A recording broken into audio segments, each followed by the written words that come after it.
नमस्कार दोस्तों, आप देख रहे हैं वॉइस ऑफ इंडिया। मैं आपका हसीब अहमद। आज हमसे बात करने के लिए यहाँ पे मौजूद हैं जनता दल यू के अल्पसंख्यक के प्रदेश अध्यक्ष हैं और सलीम परवेज़ साहब। और आज इनका दौरा समस्तीपुर में हुआ था, कुछ कार्यक्रम भी हुए थे। सबसे पहले इनसे जानते हैं कि सर, आज जो कार्यक्रम हुआ, ये कार्यक्रम क्या था सर? सबसे पहले तो जननायक कर्पूरी ठाकुर के सरजमीन को नमन करता हूँ।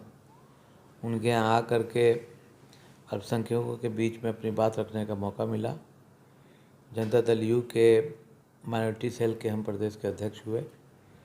माननीय नीतीश कुमार जी को मैं के प्रति आभार प्रकट करता हूँ कि मुझ पे उन्होंने भरोसा किया और निसंदेह हम पूरे 38 ज़िला और प्लस जो पुलिस ज़िला है उन सभी का दौरा 15 जून तक हम कंप्लीट कर लेंगे। और फिर जो हमारे अल्पसंख्यक लोग हैं जो किसी वक्त बेवक्त गलत जज्बात में गलत डिसीजन ले लेते हैं, उन लोगों को समझाने आए हैं कि जज्बात में बहने की ज़रूरत नहीं है। जज्बात में वो तमाम फैसले जो लिए जाते हैं वो गलत साबित होते हैं।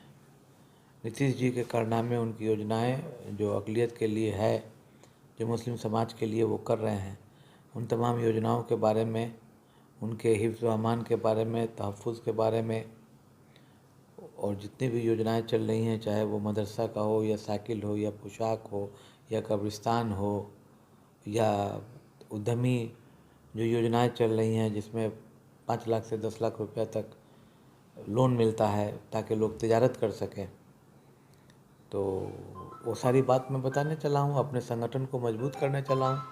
हमारा संगठन मजबूत रहे, धारदार रहे। आने वाले दिनों में नीतीश कुमार जी को किसी बैसाखी का सहारा नहीं मिले। हम लोग मुस्लिम लोग 18% हैं। अगर हम लोग एक साथ चले गए एक तरफ तो किसी की ज़रूरत नहीं है नीतीश जी को। बड़ी अच्छी बात आपने बताई। और मैं जानता हूँ खुद भी कि नीतीश जी ने मुसलमानों के लिए बहुत किया है। और आप ने एक बात कही कि गलती में वो लोग गलत निर्णय ले लेते हैं। क्या वजह रही सर, जज्बात में क्या वजह रही सर कि इतना सारा काम करने के बाद भी मुसलमानों का रुझान नीतीश जी की तरफ नहीं हो रहा है?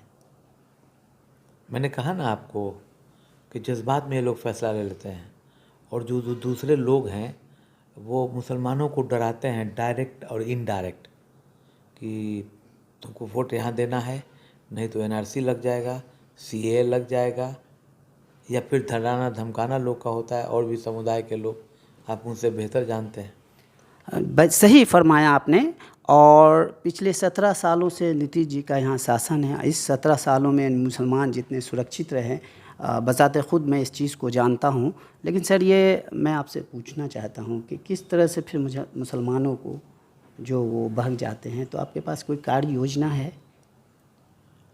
सिर्फ एक ही योजना है जी कि उनके जहन को साफ़ किया जाए। जी योजनाएं तो नीतीश कुमार की इतनी है जी। कि अल्पसंख्यक समाज उन तमाम योजनाओं के बारे में जान ही नहीं पाता है।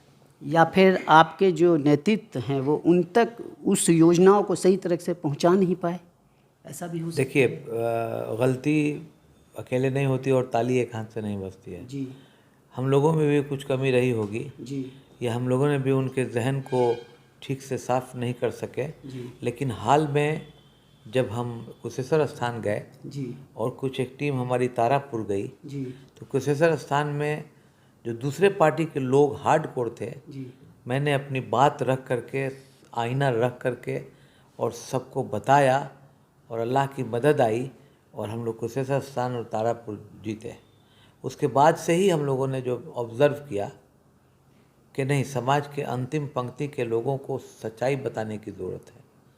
और उसी परिवेश में हमारी टीम, हमारे साथ जितने लोग चल रहे हैं प्रदेश के लोग, अशरफ अंसारी हुए, डॉक्टर शबीह हुए, अफरोज़ हुए, आबिद हुए, गुलाम गौस हुए, हम लोग की एक टीम बन करके ये तय किया कि हम लोग पहले पूरे बिहार का दौरा करें, अपने संगठन को मजबूत करें।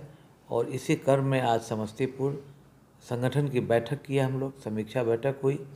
और अब फिर से 2 दिनों के बाद या 3 दिनों के बाद, यानी कि 24, 25, 26 के बाद 27-28 तक फिर से हम लोग तीसरे चरण में जाएंगे, मिथिलांचल, सीमांचल और कोसी।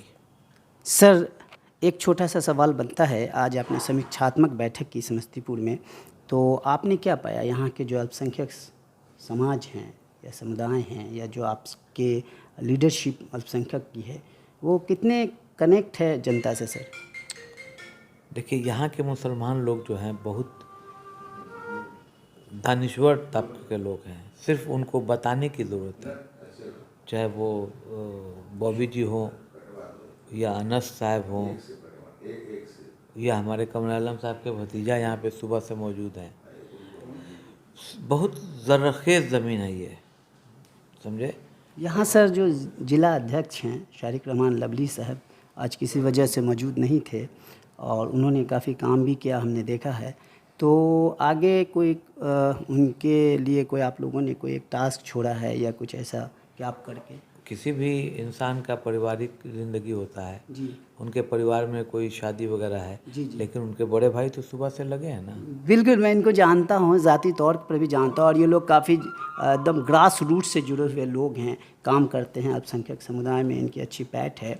और चलते चलते क्या एक्सपेक्टेशन है आने वाला चुनाव में, जो हमारा अल्पसंख्यक समुदाय है नीतीश जी की तरफ मुड़ सकेगा? आप जो काम करेंगे उसके बाद। उम्मीद पे दुनिया कायम है। जी, 2010 में हम 40 विधानसभा नीतीश जी के साथ गए थे, जहाँ जहाँ वो बोले वहाँ वहाँ मैं गया। आउट ऑफ 38 विधानसभा हम लोग जीत के आए। इस बार हम पूरे बिहार का दौरा कर रहे हैं। जी, जान जाए पर वचन न जाए, मैं अपना काम करूँगा और अंजाम जो है, मैं भी चलते चलते एक बात कह दूँ जी। कि अंजाम उसके हाथ है, आगाज़ करके देख। अंजाम उसके हाथ है, आगाज़ करके देख, और भीगे हुए परों से परवाज़ करके देख। बहुत अच्छी बात आपने कही और उम्मीद करते हैं कि आपका आगाज़ अच्छा हो और यहाँ जो समस्तीपुर के जो अल्पसंख्यक टीम है उसको और आप मजबूती प्रदान करें, फ्रीडम प्रदान करें, ताकि जो नीतीश जी हैं जिन्होंने मुसलमानों के लिए इतना सारा काम किया है, यहाँ की जनता उनसे कनेक्ट हो सके। आने वाले इलेक्शन में आप लोग पूर्ण बहुमत से सरकार बनाएं ताकि यहाँ के अल्पसंख्यक समुदाय बिहार के और मजबूती से और शांति से, सद्भाव से यहाँ रह सकें। वॉइस ऑफ इंडिया से बात करने के लिए बहुत बहुत शुक्रिया। शुक्रिया।